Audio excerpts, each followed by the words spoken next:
Shri P C George, നമുക്കറിയാം ഈ bar താങ്കളോട് അത് എടുത്തു പറയേണ്ട കാര്യമില്ലല്ലോ.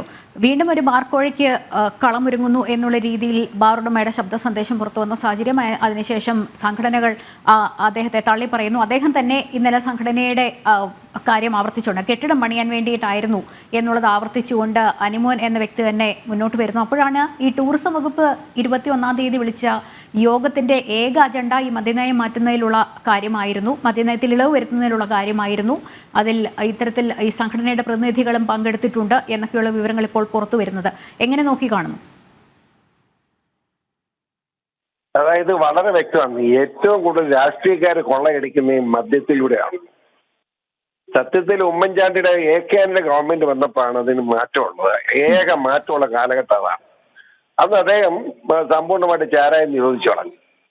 അതിന് ഗുണപരമുണ്ട്, ദൂഷ്യമുണ്ട് ഒക്കെ. എങ്കിലും മദ്യത്തിനെതിരെ ഒരു മാനസിക നില ജനങ്ങൾ ഉണ്ടാക്കാൻ ഇടയാക്കിയതാണ്. അതിന് ഉമ്മൻചാണ്ടി ഗവൺമെന്റ് വന്നപ്പോ കുറെ ബാർ കൊടുത്തു. പക്ഷെ ബാർ കൊടുത്ത് ഇന്നിപ്പോ എത്ര 800ഓളം ബാറായി. 8 കൊല്ലം കൊണ്ട് മുഖ്യമന്ത്രി പിണറായി വിജയൻ വന്നുണ്ടാക്കിയെടുത്തിരിക്കുന്ന റൗഡിസം എത്ര ഭീകരമാണെന്ന് ആലോചിച്ച് നോക്കി. ഇതാരാ ഇത് കുടിക്കുന്നത്?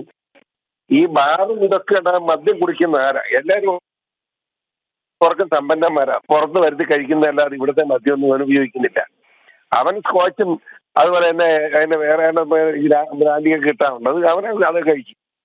ഇവിടെ പാവപ്പെട്ട ചോട്ടുതൊഴിലാളി ഡ്രൈവറും അല്ല വെട്ടുകാരനും അങ്ങനെ തൊഴിലാളികളാണ് ഈ മദ്യം അടിക്കുന്നത്.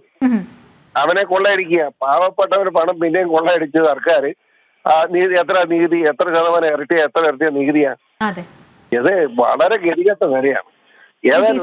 അതാണ് കാരണം മയക്കുമരുന്നിന്റെ ഉപയോഗം പൊതുവെ യുവതലമുറയിൽ അങ്ങനെ കൂടി വരുന്നുണ്ടോ. ഇപ്പോൾ ഈ മദ്യനയത്തിൽ ഇളവുകൾ വരുത്തുന്നത് ഈ സംസ്ഥാനത്തിന്റെ വരുമാനം കൂട്ടാനാണ് എന്നുള്ളതാണ്. ലോട്ടറിയും മദ്യവും ഒക്കെ മാത്രമാണോ, അല്ലെങ്കിൽ ഇങ്ങനെ ഒരു രീതിയിലാണോ സംസ്ഥാനത്തിന്റെ വരുമാനം കൂട്ടേണ്ടത് എന്നുള്ളതാണ്. അതാണ് പേടിപ്പെടുത്തുന്ന കാര്യം. അതൊക്കെ വികലമായ ഒരു മനസ്സിന്റെ ഉടമകളാണ് ഈ സാമ്പത്തിക വിദഗ്ധർ. ഈ അഭിപ്രായം പറയുന്നത് അവരുടെ മനസ്സിന്റെ വികലമായ കാഴ്ചപ്പാടാണ് കാണിക്കുന്നത്. ഒരിക്കലും മദ്യം വിറ്റ് ഈ രാജ്യത്തെ കടന്നു തീർക്കാന്ന് വിചാരിച്ചാൽ നടക്കുമോ? ഇവിടെ പണം വേണ്ടേ?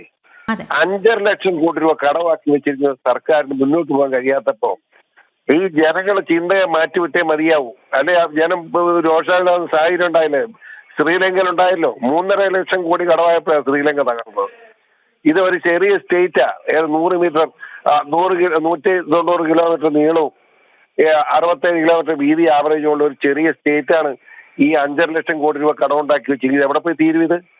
എന്നിട്ട് മുഖ്യമന്ത്രി മന്ത്രിമാർ യാത്ര, അത് വേറെയാണ്. പാവപ്പെട്ട ധനകാര്യ മന്ത്രി വന്ന കാട്ടറ്റാക്കായിട്ട് ആശുപത്രി കിടക്കുക. ബാക്കി എല്ലാവരും സൊള്ളുകല്ലേ. വേദനിക്കുന്ന ആള് ധനകാര്യമന്ത്രി, അയാളിപ്പം കാട്ടറ്റാക്കുമായിട്ട് ആശുപത്രി കയറേണ്ടി വന്നു. ഒന്ന് ആലോചിച്ച് ഹൃദ്രോഗം. അപ്പോ എത്ര ഭീകരമെന്ന് ആലോചിച്ചാൽ. ഈ നയം എന്ന് പറഞ്ഞ പ്രധാനപ്പെട്ട കാര്യം, അന്ന് ഈ അനിമോൻ ഇപ്പം മാത്രമൊന്നുമല്ല, അന്ന് വേമയുടെ കാലത്തും ഇതിന് കച്ചവടക്കാരനായിട്ട് വന്ന ആള് അനിമോൻ. നമ്മുടെ വിജയ രമേശും അനിമോനും കൂടെ പോയി KM കാലത്ത് കൊണ്ട് ആദ്യം കാശ് കൊടുത്തത്. പിന്നെ അതിന്റെ ചരിത്രത്തെ മരിച്ചു പോകേണ്ട ചരിത്രത്തിലേക്ക് കിടക്കാൻ ഒരു വളരെ സീരിയസ് ആയിട്ട് ഇടപെട്ട ഒരു MLA ആയിരുന്നു ഞാൻ. അതുകൊണ്ടാണ് ഞാൻ വിശ്രാമത്തേക്ക് കിടക്കുക. എല്ലാം എനിക്കറിയാം. അതിന്റെ സംസ്ഥാന പ്രസിഡന്റ് ഉൾപ്പെടെ വന്ന് എല്ലാ സത്യവും എന്നോട് പറഞ്ഞിട്ടുണ്ട്. അത് ഞാൻ കേരളത്തിൽ നിയമസഭയിൽ പ്രസംഗിക്കുകയും ചെയ്തിട്ടുണ്ട്.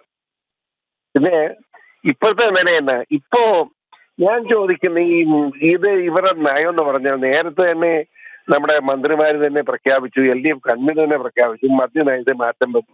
അവരാദ്യം ആലോചിച്ച ജനുവരി എല്ലാ മാസം 1-ാം തീയതി ട്രൈ ഡേ അത് മാറ്റുക എന്നുള്ള പത്രത്തിൽ എത്ര പ്രാവശ്യം വന്ന് പുതിയ തീരുമാനമായിട്ട്. അതുപോലെ തന്നെ മദ്യത്തിന്റെ ഇളവ് മാറ്റി കൊടുക്കുക, അതുപോലെ ദൂരപരിധി മാറ്റി കൊടുക്കാൻ നോക്കുക. സ്കൂളും അതുപോലെ ചെറിയ സ്കൂളിന്റെ അതിർത്തി അത് 200 മീറ്റർ ആണ് ഇപ്പൊ 50 ആക്കി. അങ്ങനെയുള്ള റൗഡിസം എല്ലാം കാണിച്ചാണ് ചെയ്യുന്നത്. എന്തും തെറ്റ് ഇത് കേരളത്തെ മദ്യത്തെ മുക്കിക്കൊല്ലാൻ നടത്തുന്ന ഈ LDF തീരുമാനം വളരെ അപകടകരമാണ്. UDF ഇതൊന്നും കണ്ടില്ല എന്ന് വെച്ച് പോകുന്ന UDFന് ഇതിന് ജനങ്ങളെ തിരിച്ചടി കിട്ടുമെന്ന് അവരാണ് മനസ്സിലാക്കി രംഗത്തിറങ്ങി. അവർ കൊള്ളാമെന്ന് മാത്രമാണ് എനിക്ക് പറയാനുള്ളത്. വളരെയധികം നന്ദി ശ്രീ PC ജോർജ്.